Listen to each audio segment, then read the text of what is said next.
Do you?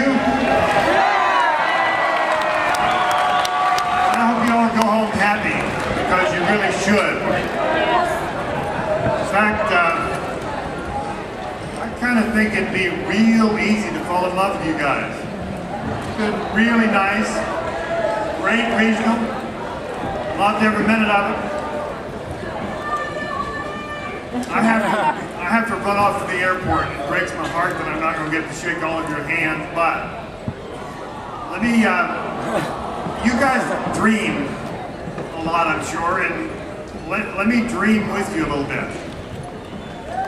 Let's imagine that it's about 2020, and we picked up the Sunday magazine in the big city Times. Something that everybody reads, and imagine that we read the following thing. The title is "The Roots of the Attitude Shift, New Kids on the Block." Mom, Dad, what were they thinking? People actually liked listening to violent and misogynistic music? Their heroes and celebrities were created by marketing firms? Many folks used to think that being smart and working hard was not good. I just don't understand. Adults everywhere are being blasted with questions like these. They all imply that the value system adopted by today's teenagers is much more rational than the one that dominated just 20 years ago. This stark contrast prompted the Wise and Wealthy Foundation to fund an accelerated study to examine these remarkable and positive shifts among the attitudes of young people.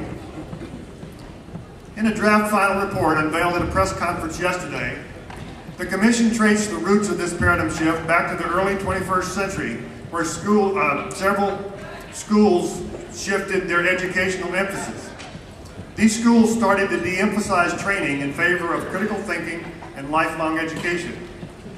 This change spread and radical self-esteem became popular.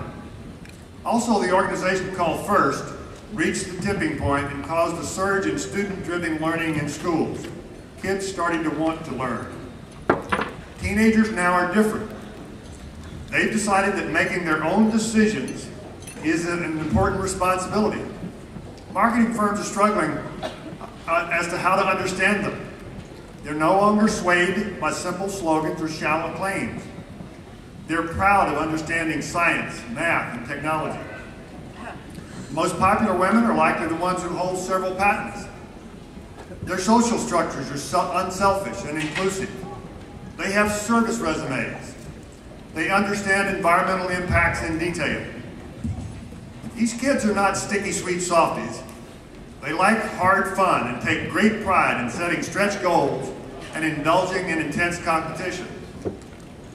What's different, however, is that they're more likely to hug their defeated opponent than brag about their victory. Sports teams continue to be very important, but halftime activities showcase the team's positive impact on the world community. Every major university team has adopted a community in an emerging economy. This particular trend seems to have started with the first tradition of celebrating gracious professionalism. In some cases, the game score is unimportant compared to the team's demonstrated social impact. As part of this self-image transformation, by the thousands, they have abandoned destructive behaviors like smoking, drug abuse, and hostility toward others. The report quotes one teenager. "Why did anyone ever think it was socially desirable to abuse your body? What was wrong with people's empathy response? You know those archived television programs that were aggressive and called reality TV? They were stupid. Viewers must have enjoyed seeing other stuff.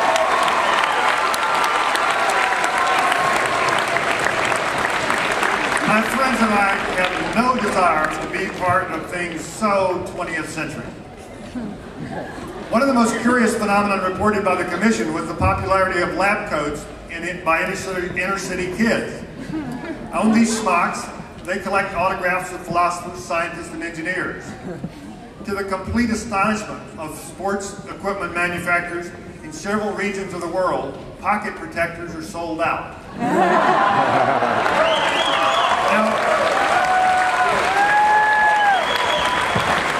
guys, that's just one version of the dream, but there's nothing in that that's not quite accessible. You guys are aiming straight towards something that's much nicer than that. Unfortunately, you're outnumbered by a lot of the folks that are headed in another direction. I congratulate you on helping make progress toward worthy goals. I really look forward to seeing you all sometime soon. Some of you at other regionals, some of you at the championship, some of you next year, some of you at MIT sometime. Thank you very much for a wonderful, wonderful event. Thank you, Woodie.